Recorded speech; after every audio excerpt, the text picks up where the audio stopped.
Bien, en este video vamos a hacer un ejercicio de resolución de triángulos oblicuángulos que nos dan como datos dos ángulos y el lado opuesto a uno de esos ángulos que nos dan como datos. ¿Qué tenemos que averiguar? Bueno, los otros dos lados que nos faltan, o sea, el lado AB y el lado AC y uno de los ángulos que nos falta, que es el ángulo B. Recordar que si nos dan como datos dos ángulos y el lado opuesto a uno de ellos, podemos aplicar el teorema del seno, ¿sí? Lado sobre el ángulo, sobre el seno del ángulo opuesto, lado sobre el seno del ángulo opuesto, lado sobre el seno del ángulo opuesto. Los lados son proporcionales a los senos de los ángulos opuestos. Recordar eso. Bien, hay una de las tres incógnitas que se puede resolver rápidamente, que es el ángulo B, aplicando propiedades de suma de ángulos interiores de un triángulo. Recordar que el ángulo A más el ángulo B más el ángulo C suman 180 grados. Con lo cual, si yo tengo como dato dos de los tres ángulos, puedo despejar el tercero. El que me falta es el ángulo B, por lo tanto el ángulo B, ¿sí?, es igual a ¿qué? A 180 grados menos el ángulo A, que es 63 grados, menos el ángulo C, que es 57 grados. Utilizando la calculadora llegamos a que el ángulo B es igual a 60 grados. Bien, ya tenemos entonces una incógnita ya del ángulo B, con lo cual ya tenemos los tres ángulos. Si tenemos los tres ángulos, significa que podemos calcular los tres senos. Y como tenemos un lado, que es el lado BC, ya tenemos esta proporción, esta razón completita, ¿sí? Si tenemos esta razón completita y cualquiera de estos dos ángulos, podemos, ¿sí?, tomando de a par, calcular cualquiera de estos dos lados.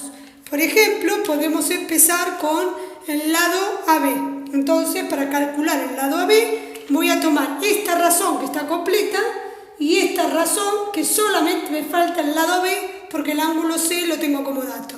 Entonces, ¿qué planteo? Lado AB sobre el seno del ángulo C, que el ángulo C mide ¿cuánto? 57 grados, ¿sí? Es igual a ¿qué? Al lado BC, que lo tengo como dato, 58 centímetros, sobre el seno del ángulo opuesto, ¿sí?, que es el ángulo A, o sea, el seno de 63 grados. Recordar que acá la incógnita es AB, con pasar el seno de 57 grados multiplicando alcanza. El que no puede hacer primero producto de extremos igual a producto de medios, ley fundamental de las proporciones, o bien directamente pasamos este multiplicando y ya tenemos la incógnita despejada. ¿Sí? Entonces, ¿qué nos queda?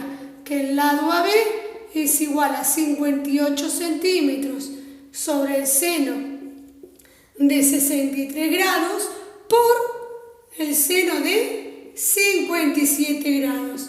Y de ese modo podemos calcular cuánto mide el lado AB. Si utilizamos la calculadora y hacemos todas esas cuentas, ese cálculo nos da 54,59 centímetros. Y ya tenemos nuestra segunda incógnita hallada. ¿Qué nos falta ahora? Buscar el lado AC. Para eso vamos a tomar esta razón, ¿sí?, que la seguimos teniendo completa, ya que BC fue dato y el ángulo A también, y tomamos esta razón, que es el que tiene la incógnita AC, pero el ángulo B ya lo tenemos calculado, con lo cual podemos usar estas dos, ¿sí? Entonces vuelvo a plantear al igual que antes. ¿Qué planteo? ¿Sí? BC, que ya lo conozco, puedo poner directamente 58 centímetros sobre el seno del ángulo opuesto, que es el seno de 63 grados, es igual a ¿qué? Al lado AC, que es el que quiero averiguar, sobre el seno del ángulo opuesto, que es el ángulo B, que ya lo hemos calculado anteriormente y es 60 grados. Al igual que en el cálculo anterior, la incógnita es AC, podemos pasar el seno de 60 grados multiplicando y ya tenemos despejada la incógnita. Entonces, ¿qué nos queda?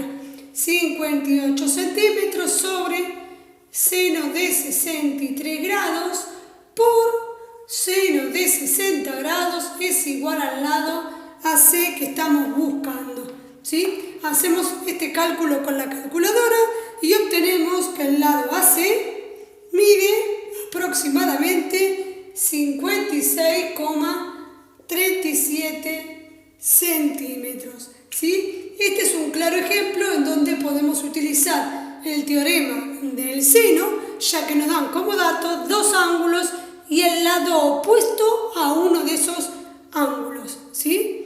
Eso es lo que tenemos que tener en cuenta. Siempre se puede aplicar este teorema con esa información que nos dan como dato. ¿Qué nos queda por averiguar? Un ángulo aplicando suma de ángulos interiores de un triángulo y luego aplicamos, seleccionando obviamente las razones convenientemente, buscamos los otros dos lados que nos faltan hallar.